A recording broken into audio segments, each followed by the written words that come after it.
Hi అండి, welcome back to my channel spicy అమేలా. జోష్న నిజస్వరూపం తెలుసుకున్న శివన్నారాయణ. షాక్లో జోష్న.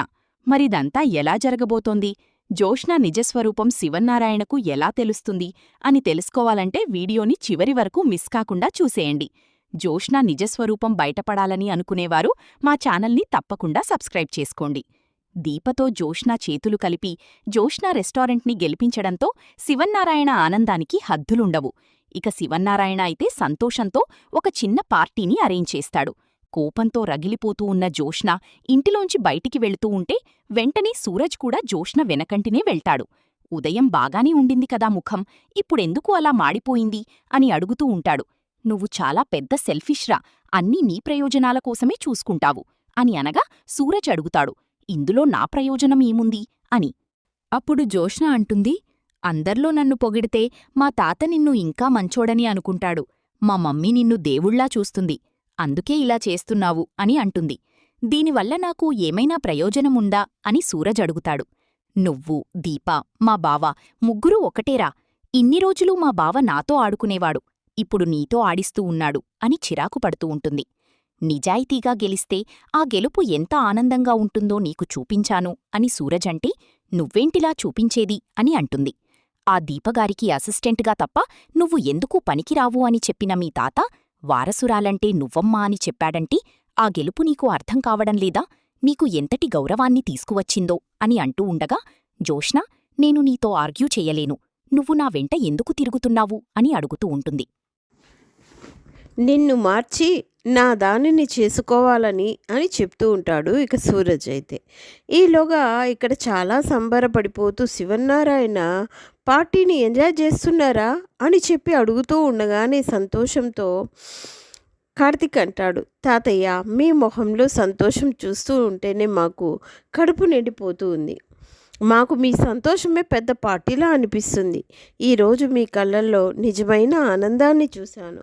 చాలా సంతోషంగా ఉంది తాతయ్య అని చెప్పేసి కార్తీక్ అయితే అంటూ ఉంటాడు. అవును తాతయ్య గారు, నిజంగా చాలా సంతోషంగా ఉంది. మిమ్మల్ని చూస్తుంటే మనసు చాలా తృప్తిగా ఉంది అని దీప కూడా చెప్తుంది. జోష్న అలాగే చెప్తుంది.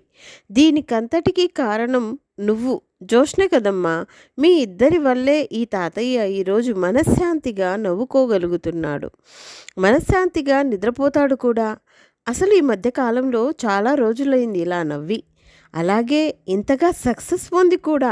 శివనారాయణకు ఓటమి అలవాటే, గెలవడమే అలవాటు. గెలిచిన రోజు గర్వపడలేదు, ఓడిపోయిన రోజు దిగులు పడలేదు. రెండింటినీ సమానంగానే తీసుకుంటూ నేను ఈ స్థాయికి వచ్చినాను. కానీ ఈరోజు నా మనవరాళ్ళు, నా మనవాళ్ళు అందరూ నా చుట్టూ ఉండి నా బాటలో నడుస్తూ నీతిగా నిజాయితీగా నన్ను గెలిపించారు చూసారా, అది నా మనసుకి చాలా తృప్తిగా అనిపిస్తుంది అంటూ శివన్నారాయణ పొంగిపోతూ ఉంటాడు. అమ్మా సుమిత్ర, ఈరోజు మాత్రం నిజంగా పండగ రోజే. అవును మావయ్య, నిజంగా ఈరోజు పండగ రోజే. ఎందుకంటే ఈరోజు అలా అంతగా మనకి మంచి జరిగినటువంటి రోజు. ఎన్ని రోజుల్లో జోష్న విషయంలో మనం అసలు నిరుత్సాహంగా ఉన్నాము. జోష్న ఎందుకు ఇలా తయారవుతోంది? జోష్నలో మార్పు వస్తుందా? అసలు జోష్నని ఎలా మార్చాలి, తన జీవితాన్ని ఎలా చెక్కబెట్టాలి అని చెప్పేసి మనం ఎంతగానో బాధపడుతూ వచ్చాం మావయ్య. కానీ ఈరోజు నాకు దిగులంతా పోయింది మావయ్య గారు. అవునమ్మా, నిజంగానే జోష్న విషయంలో ఈరోజు నాకు దిగులంతా పోయింది.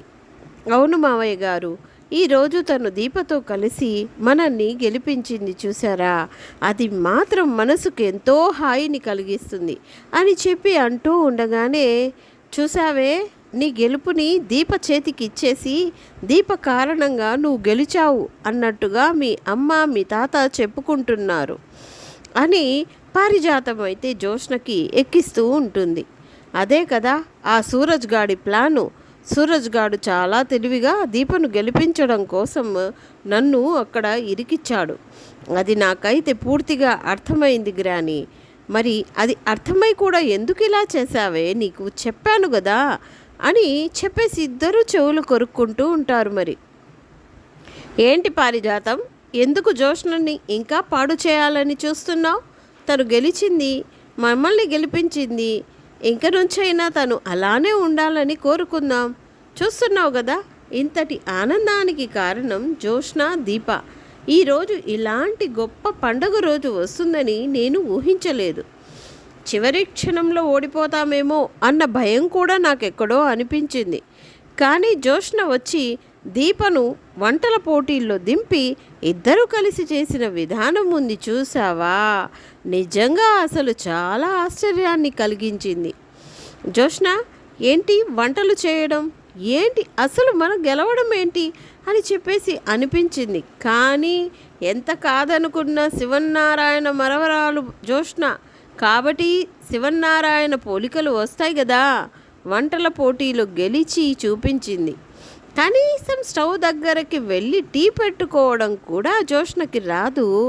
అలాంటి జోష్న ఈరోజు మనల్ని గెలిపించింది అంటే నిజంగా అదంతా దీప కారణమే కదా అని చెప్పేసి అంటూ ఉంటాడు ఇక శివన్నారాయణ. ఇలా దీపను, జోష్నని పొగుడుతూ ఉంటారు. పార్టీ ఎంజాయ్ చేస్తూ ఉంటారు. అందరూ హ్యాపీగా ఉంటారు. ఇక్కడ మాత్రం మాలిని పగతో రగిలిపోతూ ఉంటుంది. ఆకాశంలో మిరుమిట్లు గొలుపుతూ ఉన్నటువంటి ఆ చంద్రుడు, నక్షత్రాలు మిలమిలా మెరుస్తూ ఎంతో శోభాయమానంగా ఉంటే ఇక మాలినికి మాత్రం అమావాస్య రాత్రిలా అనిపిస్తూ ఉంటుంది. రగిలిపోతూ ఉంటుంది కోపంతో. అసలు ఇప్పటి వరకు ఎప్పుడు ఓటమి ఎరుగని ఈ మాలినిని ఈరోజు దీప కారణంగా, సూరజ్ కారణంగా ఓటమి అనింది చూడాల్సి వచ్చింది. ఆ శివన్నారాయణ మాత్రం గెలవడం నేను తట్టుకోలేకపోతున్నాను అంటూ రగిలిపోతూ ఉంటుంది. శివన్నారాయణ గెలిచాననే గర్వంతో ఉన్నాడు. కానీ ఒక్కసారి నువ్వు గెలవచ్చు శివన్నారాయణ, కానీ నేను మాత్రం ఇక ముందు మీ కుటుంబాన్ని సంతోషంగా ఉండనివ్వను. గెలిచాననే గర్వంతో నువ్వు నా వైపు చూసిన చూపు ఇంకా నేను మర్చిపోలేకపోతున్నాను. ఈ మాలినికి ఓటమి ఎక్కడా ఎదురు కాలేదు. కానీ శివన్నారాయణ కుటుంబం ముందు ఓడిపోయాను. ఓడిపోతే ఈ మాలిని ఏదీ వదిలిపెట్టదు, అంత తేలిగ్గా తీసుకోదు. నేనేంటో చూపిస్తాను. శివన్నారాయణ బలం, శివన్నారాయణ కుటుంబం, ఆ కుటుంబాన్నే ముక్కలు చేస్తాను అని చెప్పేసి మాలిని పగతో రగిలిపోతూ ఉంటుంది.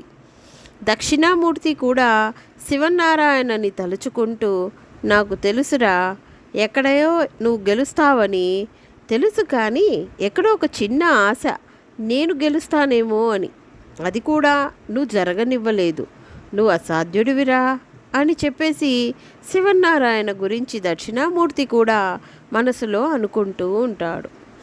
ఇలా పార్టీ ఎంజాయ్ చేస్తూ ఉంటారు. అంతా అయిపోతుంది.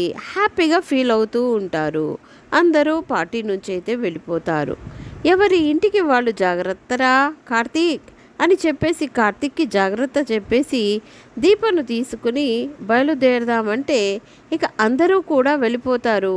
ఇంటికి వచ్చిన తర్వాత కాంచనకు జరిగిన విషయం చెప్పడంతో కాంచన చాలా హ్యాపీగా ఫీల్ అవుతుంది. ముందు హ్యాపీగా ఫీల్ అయిన కాంచన, కార్తీక్, ఇది సంతోషపడవలసిన విషయమే, నేను కాదని అనడం లేదు, కానీ ఇందులో మీరు గుర్తుపెట్టుకోవాల్సిన విషయం ఒకటి కూడా ఉంది. మాలిని ఇప్పుడు దెబ్బతిన్న పులి. మాలిని త్వరగా ఓటమిని ఒప్పుకునే మనిషి కాదు. ఓడిపోయినా దగ్గర గెలవాలి అని అనుకుంటుంది. ఓడిపోయిన వాళ్ళు ఓడించిన వాళ్ళని ఏదో ఒకటి చేయాలని చూస్తారు. మాలిని ఇప్పుడు అదే రూట్లో ప్రయత్నిస్తూ ఉంటుంది. చాలా జాగ్రత్తగా ఉండాలి కార్తీక్, దీప, మీరు ఇట్లాంటివన్నీ చేసి మరింత కష్టాలు కొని తెచ్చుకుంటున్నారు. అది మామూలుది కాదు. అది ఇప్పుడు మిమ్మల్ని ఏం చేస్తుందో అనే భయం నాలో ఎక్కువగా అనిపిస్తుంది అని చెప్పేసి కాంచన చాలా భయపడుతూ ఉంటుంది. కాంచన గతం ఏమిటో తెలియదు, కానీ కార్తికే కాంచనలో చాలా భయాన్ని అయితే గమనిస్తాడు. ఏంటమ్మా, ఎందుకు అంతగా భయపడుతున్నావు? అసలు అంతగా నిన్ను భయపట్టే విషయం ఏమైనా జరిగిందా గతంలో అని చెప్పి అడుగుతూ ఉండగానే, గతం అన్నది అనవసరం, ఇప్పుడు నేను చెప్పిన విషయాన్ని జాగ్రత్తగా గుర్తుపెట్టుకోండి. ఆ మాలిని అంత సాధారణంగా ఎవరిని వదిలిపెట్టదురా. ఓడిపోయినందువల్ల పగతో రగిలిపోతూ ఉంటుంది. ఆ పగ ప్రతీకారాన్ని తీర్చుకోవడానికి, మా నాన్న కుటుంబాన్ని పెకలించడానికి కూడా చాలా ట్రై చేస్తుంది. అందులో భాగంగా మీ ఇద్దరికి ఏదైనా జరిగితే ఈ తల్లి తట్టుకొని బ్రతకలేదురా అని గుర్తుపెట్టుకోండి ఈ విషయాన్ని అంటూ అక్కడి నుంచి వెళ్ళిపోతుంది. కాంచన అయితే అమ్మకి ఏదో పెద్ద గాయమే అయ్యింది ఈ మాలిని కారణంగా, కానీ అమ్మ ఆ విషయం చెప్పడం లేదు. కానీ మాలిని విషయంలో అమ్మ భయపడుతుంది. సరేలే, అమ్మ చెప్పినట్టు ఎందుకైనా మంచిది, కాస్త మన జాగ్రత్తగా ఉండడమే మంచిది. అవునా దీప అని అంటూ ఉండగా, అవును బావా, నువ్వు చెప్పింది నిజమే. అత్త ఎందుకు చెప్తుందో కూడా అర్థం చేసుకోవాలి కదా. మాలినిని చూస్తుంటే అలాగే అనిపిస్తుంది. పగ తీర్చుకోవడానికి వచ్చిన మనిషిలాగానే ఉంది తప్ప కుటుంబాన్ని కలుపుకోవడానికి వచ్చిన మనిషిలా ఎక్కడా అనిపించలేదు బావా అని చెప్పి కార్తిక్, దీప ఇద్దరూ మాట్లాడుకుంటూ ఉంటారు. ఇక ఇది ఇలా జరుగుతూ ఉంటుంది. ఈలోగానే సుమిత్ర దశరథకి ఫోన్ చేస్తుంది.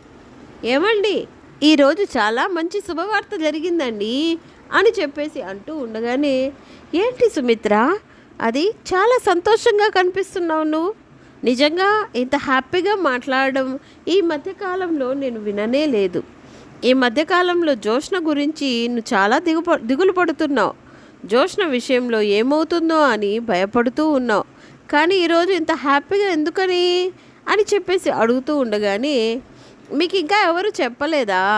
ఈరోజు జోష్న, దీప ఇద్దరూ కలిసి మన రెస్టారెంట్ పరువుని నిలబెట్టారండి. రెస్టారెంట్ గెలుపుకి కారణమయ్యారండి. ముఖ్యంగా ఒక విషయం చెప్పమంటారా అని అడుగుతుంది. ఏమిటది అని దశరథ అడగడంతో, అదే మన జోష్న దీపతో చెయ్యి కలిపి మరీ దీపకు సపోర్టుగా నిలబడి వంట పూర్తయ్యేలా చేసింది తెలుసా. ఏంటి, అది నిజమా? నువ్వు చెప్పింది నిజంగానే జరిగిందా? సుమిత్ర అస్సలు నమ్మశక్యంగా లేదే అని అంటూ ఉంటాడు దశరథ. అయితే అవునండి, నిజంగా మీరు గనక ఉండి ఉంటే ఆ సీన్ చూసి ఉంటే చాలా ఆనందపడేవారు. కానీ మీరు మిస్ అయ్యారండి. కానీ నిజంగా చాలా సంతోషంగా అనిపించింది. మన కూతురు ఈ ఇంటి గురించి, మన గురించి ఆలోచిస్తూ మన పరువుని నిలబెట్టడం కోసం ఒక్క అడుగు ముందుకు వేసింది. అది నిజంగానే హ్యాపీగా అనిపిస్తుంది. అవును సుమిత్ర, నువ్వు చెప్తుంటే నాకు కూడా అలాగే ఉంది. చాలా సంతోషంగా ఉంది. ఎందుకంటే అసలు జోష్న ఎప్పుడు చూసినా దీపని ఓడించాలని, దీప ఓడిపోతే ఆనందపడాలని ఆలోచిస్తుందే తప్ప ఎప్పుడూ దీపతో చెయ్యి కలపాలని అనుకోదు. అలాంటిది దీపతో చెయ్యి కలిపి మనల్ని గెలిపించడం అనేది నిజంగా ఆశ్చర్యాన్నే ఇస్తుంది. ఈరోజు అందుకే కదండి ఎంతో సంతోషంగా అనిపిస్తుంది. నా కూతురు మారిందండి. అలాగే నాకు అయితే అనిపిస్తుంది. నా కూతురు ఇలానే ఉంటే రేపు పొద్దున్న ఫ్యూచర్లో దానికి ఒక మంచి భవిష్యత్తు ఉంటుందని చెప్పేసి అంటూ ఉంటుంది ఇక సుమిత్ర. అవునవును సుమిత్ర, తను కూడా మారితే ఇక మనకి అంతకు మించిన దిగులేముంటుంది, అంతకు మించిన సంతోషం ఏముంటుంది అని చెప్పి అంటూ ఉంటాడు.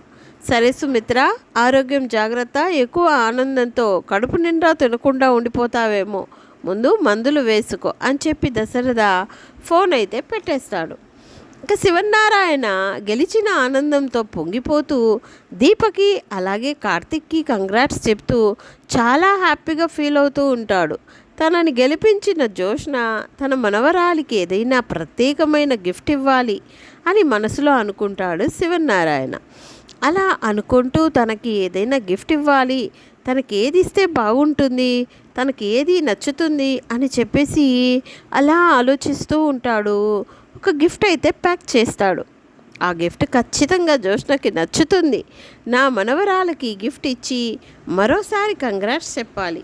ఈరోజు నా మనవరాలని చూస్తుంటే నాకు ఎంత గర్వంగా ఉందో అని చెప్పేసి అనుకుంటూ పొంగిపోతూ ఆ గిఫ్ట్ని తీసుకుని తన మనవరాలు జోష్న రూమ్కి అయితే వెళుతూ ఉంటాడు. ఈలోగా అక్కడ చూస్తే పారిజాతం, జోష్న ఇద్దరు కూర్చొని మాట్లాడుకుంటూ ఉంటారు. ఒసేయ్ ఒసేయ్ ఒసేయ్, నువ్వేం చేసావో నీకు కొంచెమైనా అర్థమవుతుందా? గ్రానీ, నీకు ఆల్రెడీ నేను చెప్పాను నేను ఏం చేశాను అని. నేను ఓడిపోయాను. ఎందుకు అనుకుంటున్నావు? ఆ దీప కారణంగా, సూరజ్ కారణంగానే అని చెప్పేసి అంటూ ఉండగానే ఈలోగా శివనారాయణ గడప దగ్గరే ఆగిపోతాడు. గెలిచిన జోష్న ఓడిపోయానంటుందేంటి అని చెప్పేసి, ఏంటి ఓడిపోవడం ఏంటి? మీ తాత ముందు నువ్వు చాలా సంతోషంగా ఉన్నావు కదా, ఆయన నీ చాలా రోజుల తర్వాత నిన్ను మెచ్చుకున్నాడు కదా. అవును, తాత మెచ్చుకున్నాడు, తాత గెలిచాను అంటున్నాడు. కానీ ఎవరి కారణంగా? దీప కారణంగా గెలిచానని చెప్పి తాత అంటున్నాడు. మనస్ఫూర్తిగా దీపే నన్ను గెలిపించిందని తాత ఒప్పుకుంటున్నాడు. అంతేగాని నేను గెలిచానని తాత నోటి వెంట రాలేదు. చూసావా గ్రాని? దానికోసమే దీపని ఓడించి మన రెస్టారెంట్ ఓడిపోయేలా చేయాలని అనుకున్నాను.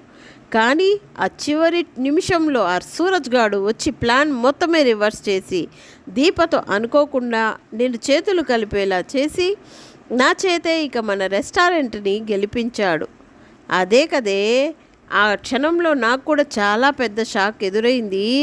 మన రెస్టారెంట్ ఓడిపోతుంది, నువ్వు వంటలు చేయడం ఏంటి అంటూ, దీప గెలవడం ఏంటి అంటూ మన రెస్టారెంట్ ఓడిపోతుందని నేను అనుకున్నాను. మనిద్దరం ఇంతగా ప్లాన్ చేసుకొని వెళ్ళాము. మన రెస్టారెంట్ని ఓడించి ఇక డిఎం రెస్టారెంట్ని గెలవాలి అని చెప్పేసి ఎంతగా కోరుకున్నాము. కానీ చివరి నిమిషంలో ఆ సూరజ్ గాడు మన వేలుతో మన కన్నే పొడి చేశాడు కదే. ఆ సూరజ్ గాడు చాలా కంతిరిలాగా ఉన్నాడు. వాడి కారణంగా మనం ప్రతిసారి ఓడిపోతున్నాం. కారు బ్రేకులు తీసేస్తే వాడు అపోటికే రాడు అనుకుంటే ఆడికి వచ్చి చివరకు మనకి రివర్స్ అయ్యి ఇదిగో నా మెడకి ఈ పరిస్థితి వచ్చింది. ఇక రెస్టారెంట్లో దీపాన్ని ఓడించాలని చూస్తే అక్కడ కూడా మనకు చుక్కెదురై మొత్తం నిజాల దగ్గర అసిస్టెంట్గా జాయిన్ అయ్యావు. ఎందుకే మనకి ప్రతి విషయంలో ఇలా రివర్స్ అయిపోతుంది? ఆ సూరజ్ గాడు మనకు శనిలాగా దాపరించాడు. లేకపోతేనా మీ తాతకి మనకి నచ్చినట్టుగా ఆడించుకునేవాళ్ళం. అలాగే ఈ ఆస్తిని మొత్తాన్ని గుప్పెట్లో పెట్టుకుంటే ఆస్తి, అలాగే జోష్న రెస్టారెంట్, వీటన్నింటినీ నీ గుప్పెట్లోకి తెచ్చుకుంటే అప్పుడు అందరూ నీ కాళ్ళ దగ్గరికే వచ్చేవారు. కానీ ఇప్పుడు అవకాశం లేకుండా పోతుంది. రోజు రోజుకి మనం తక్కువైపోతున్నాము. ఆ దీప, కార్తిక్, సూరజ్ గాడు గొప్పవాళ్ళైపోతున్నారు. మీ తాత కూడా వాళ్ళకే పట్టం కడుతున్నాడు. అసలు ఈ రెస్టారెంట్ ఓడిపోయి ఉంటే ఈరోజు మనం ఎంత సంతోషంగా ఫీల్ అయ్యేవాళ్ళం. దీప తలదించుకొని అక్కడి నుంచి వెళ్ళిపోయేది. ఇక దీప CEO పదవి కూడా పోయేది. అప్పుడు నువ్వే గొప్పగా ఉండేదానివి అని చెప్పేసి అంటూ ఉంటుంది. ఇక పారిజాతం అయితే పారిజాతం జోష్న చేసిన కుట్ర గురించి తెలుసుకుంటాడు శివనారాయణ. ప్రస్తుతం జోష్న తన మనవరాలు కాదు అన్న టాపిక్ తప్ప జోష్న ప్రతి విషయంలో చేసే కుట్ర చివరకు రెస్టారెంట్ని ఓడించాలి అని ఇక ఇద్దరూ కలిసి వేసిన ప్లాన్ నిజం తెలుసుకున్న శివనారాయణ ఎంతో ఆనందంగా మనవరాలికి గిఫ్ట్ ఇవ్వాలని చెప్పి అక్కడికి వచ్చి ఆ మాటలు వినేసరికి చేతిలోని గిఫ్ట్ జారి కింద పడిపోతుంది. నా వారసురాలని, నా ఆస్తికి ఏకైక వారసురాలు, నా ఆస్తిని, నా విలువలని కాపాడవలసిన జోష్న నన్నే ఓడించాలని చూస్తుందా? ఇంత కుట్ర చేసి ఏమీ తెలియనట్టుగా ఇద్దరు నా ముందు నటిస్తూ వస్తున్నారు. చివరకు అమాయకుడైన సూరజ్ని కూడా చంపాలనుకున్నారు. నిజంగా సూరజ్కి ఏదైనా జరగరానిది జరిగి ఉంటే అప్పుడు పరిస్థితి ఏమయ్యేది అని చెప్పేసి అనుకుంటూ, వదిలిపెట్టను, వీళ్ళని ఇలా వదిలేస్తే వీళ్ళు ఇంకా రెచ్చిపోతారు. వీళ్ళని పొగడ్తలతో కాదు, వీళ్ళకి ఎలా బుద్ధి చెప్పాలో నాకు బాగా తెలుసు అని చెప్పేసి అంటూ ఇక గబగబా కిందకి వెళ్ళిపోతాడు శివనారాయణ. అలా వెళ్ళిన శివనారాయణ జోష్నా అంటూ గట్టిగా ఒక కేక అయితే వేస్తాడు. అలా కేక వేసేసరికి ఒక పక్క సుమిత్ర, మరో పక్క జోష్న, అలాగే పారిజాతం ముగ్గురు కూడా పరుగు పరుగున బయటకొస్తారు. ఏమైంది మామయ్య గారు? ఎందుకు జోష్నని ఎంత గట్టిగా పిలిచారు? ఏమైంది మామయ్య గారు అని చెప్పేసి సుమిత్ర అడుగుతూ ఉంటుంది. అవునమ్మా సుమిత్ర, జోష్నని పిలిచాను. ఏది జోష్న? అదిగోండి మావయ్య గారు వస్తుంది అని చెప్పేసి అంటూ ఉండగానే జోష్న అయితే కిందకి వస్తుంది. ఒక్కసారిగా జోష్నని కొట్టడానికి శివనారాయణ చెయ్యెత్తుతాడు. షాక్ అయిపోయి ఉండిపోతారు అందరూ కూడా. మావయ్య గారు, జోష్న ఏం చేసింది మావయ్య గారు? జోష్న ఈరోజు చాలా మంచి పని చేసింది అనుకున్నాను కదా మావయ్య గారు. లేదమ్మా, జోష్న మంచి పని చేయలేదు. ఇదిగో ఉన్నారు కదా వీళ్ళిద్దరూ తోడు దొంగలు. ఇద్దరూ కలిసి మనల్ని ఓడించాలని చూశారమ్మా. మనకి ఏమి కాని సూరజ్ మనల్ని గెలిపించాడు. మావయ్య గారు ఏం మాట్లాడుతున్నారు? అవునమ్మా సుమిత్ర, నిజంగానే జోష్న మనల్ని గెలిపించిందని, మన గెలుపు కోసం తాపత్రయపడిందని, జోష్నలో మార్పు వచ్చిందని మనం చాలా సంబరపడిపోయాం. నిజంగా నా మనవరాలు ఇప్పుడు నా వారసురాలుగా నా ఆస్తిని, నా విలువల్ని కాపాడుతుందని సంబరపడిపోయాను. కానీ నా మనవరాలు నా ఆస్తిని, నా విలువల్ని కాపాడడం కాదు కదా, నా పరువుని మరింతగా దిగజార్చేస్తుంది. ఛీ, దీపను ఓడించడం కోసం చివరకు ఈ తాతనే తలదించుకునే పరిస్థితి తీసుకురావడానికి ప్రయత్నిస్తావా? రెస్టారెంట్ ఓడిపోవాలి, డిఎం రెస్టారెంట్ గెలవాలని ప్రయత్నాలు చేశారు ఈ గ్రాని మనవరాలు ఇద్దరూ కూడా. కానీ చివరి నిమిషంలో సూరజ్ అయితే అక్కడ జోష్నకి చెక్ పెట్టి, జోష్నే అక్కడ వంటలు చేసే పరిస్థితిని క్రియేట్ చేసి, జోష్న దీప చేతులు కలిపేలా చేసి అక్కడ మన రెస్టారెంట్ని గెలిపించి మనల్ని, మన పరువుని కాపాడాడు. సూరజ్ ఈ ఇంటి వారసురాలు, ఈ ఆస్తిని అనుభవించవలసిన మనిషి, అలాగే ఇక వీటన్నింటిని కాపాడుకోవలసిన మనిషి. ఇంకొకరు గెలిస్తే ఆనందపడాలి అనుకుంటుందంటే తననేమనాలి? నాకేం అర్థం కావడం లేదు. అసలు మీరు మనుషులేనా? మీరు అసలు ఎందుకు ఇలా చేస్తున్నారు? మీకేం తక్కువ చేశాను? నేను గెలిచిన వాళ్ళకి నేను పట్టం కట్టాను, ఓడిపోయారు. అలాగే తప్పుల మీద తప్పులు చేశారు కాబట్టి మీకు శిక్ష వేశాను. మీరు కూడా నీతిగా నిజాయితీగా గెలిచి ఉంటే మిమ్మల్ని నేను గొప్పగా చూసుకునేవాడిని కదా. ఎందుకంటే తను నా ఒక్కగానొక్క మన వారసురాలు కాబట్టి, తను నీతిగా ఉంటే తనకి ఇంకా గొప్పగా చూసుకునేవాడిని కదా. నాకు మాత్రం ఎవరున్నారు? అటు కార్తిక్, ఇటు జోష్న తప్ప ఎందుకు ఇన్ని తప్పులు చేసి నా జీవితంతో ఆడుకుంటున్నారు? అసలు ఈ పారిజాతాన్ని బయటికి గెంటేస్తే తప్ప జోష్నలో బుద్ధికి రాదు. పారిజాతం, ఇంట్లో ఉన్నంతసేపు నువ్వు మారే రకంగా లేదు. ముందు నువ్వు ఇంట్లోంచి బయటికి వెళ్ళు. నువ్వు ఉన్నంతసేపు జోష్నలో మార్పు రాదు. ఈ పారిజాతం ముందు బయటికి వెళ్ళిపోవాల్సిందే. నువ్వు ఒక్క క్షణం కూడా ఈ ఇంట్లో ఉండడానికి వీల్లేదు. వెళ్ళిపో ఇక్కడి నుంచి. ఇంతకాలం నిన్ను భరించింది చాలు. నువ్వుంటే నా మనవరాలు తన జీవితాన్నే నాశనం చేసుకుంటుంది. పోవే, వెళ్ళిపో ఇక్కడి నుంచి అంటూ చెప్పేసి కోపంగా పారిజాతాన్ని బయటికి గెంటేసే ప్రయత్నం అయితే చేస్తూ ఉంటాడు శివనారాయణ. ఏమండి, నన్ను క్షమించండి, నేను తప్పు చేశాను, నన్ను క్షమించండి, ఇంకెప్పుడు ఇలా చేయనండి అని చెప్పేసి చేతులు జోడించేసి ఇక క్షమాపణలు అడుగుతూ కాలు పట్టుకున్నంత పని చేసేస్తుంది పారిజాతం. అయితే అలా చూస్తూ ఉండిపోతుంది జోష్న. ఇక జోష్న అయితే చిచి, నువ్వు మనవరాలని సంబరపడ్డాను, కానీ నువ్వు మారవని అర్థమైపోతుంది. నాకు కూతురు అని చెప్పుకోవడానికి అసహ్యం కలుగుతుంది అని చెప్పేసి సుమిత్ర ఒకవైపు, శివనారాయణ ఒకవైపు జోష్నని చూసి అసహ్యించుకుంటూ ఉంటారు. ఇంకా పారిజాతానికి జోష్నకి అలా పెద్ద షాక్ అయితే ఎదురవుతుంది. ఇక జోష్న ఇంకెప్పుడు నాకు ఎదురు పడొద్దు, నువ్వు మారుతావని ఆశ కూడా చచ్చిపోయిందే. నీ మీద ఆశయాలన్నీ కూడా మంట కలిసిపోతున్నాయి. నిన్ను నమ్మను, జీవితంలో ఇంకెప్పటికీ నిన్ను నమ్మే ప్రసక్తే లేదు. మీ ఇద్దరిని నేను ఎప్పటికీ క్షమించను. మీ ఇద్దరికీ ఈ శిక్ష జీవితమంతా కంటిన్యూ అవుతూ ఉంటుంది. దీపకి అసిస్టెంట్గా జోష్న ఇక జీవితమంతా ఎలాంటి మేకప్ లేకుండా ఒక పని మనిషి బ్రతకాల్సిందే పారిజాతం. అయితే ఇక ఈ శిక్ష నుంచి కాపాడడం ఎవరి వల్ల కాదు. మీరు నన్ను మంచిగా ఉన్నట్టు నమ్మిస్తూనే కుట్రలు కుతంత్రాలు చేస్తూ నన్ను తలదించుకునే పరిస్థితి తీసుకురావాలని అనుకుంటారా? ఇంకా మీరు ఎంతలాంటి ఆడవాళ్ళని అర్థమవుతుంది. మీరు కుటుంబం కోసం కాదు, పగ కోసం బ్రతుకుతున్నారు. అలాంటి వాళ్ళు నాకు అవసరం లేదు.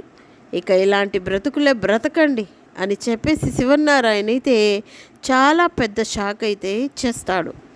జ్యోత్స్న పారిజాతం ఇద్దరికీ కూడా. అలా జ్యోత్స్న పారిజాతం మాటలు విన్న శివన్నారాయణకి గుండె పగిలే నిజమైతే ఎదురవుతుంది. అలా జ్యోత్స్న నిజస్వరూపం తెలుసుకున్న శివన్నారాయణ జ్యోత్స్నకి పారిజాతానికైతే అలాంటి పెద్ద శిక్ష అయితే ఇవ్వబోతున్నాడు. అలా జ్యోత్స్న పారిజాతం మాటలు విన్న శివన్నారాయణ వాళ్ళకి ఇలాంటి పెద్ద షాక్ అయితే ఇవ్వబోతున్నాడు.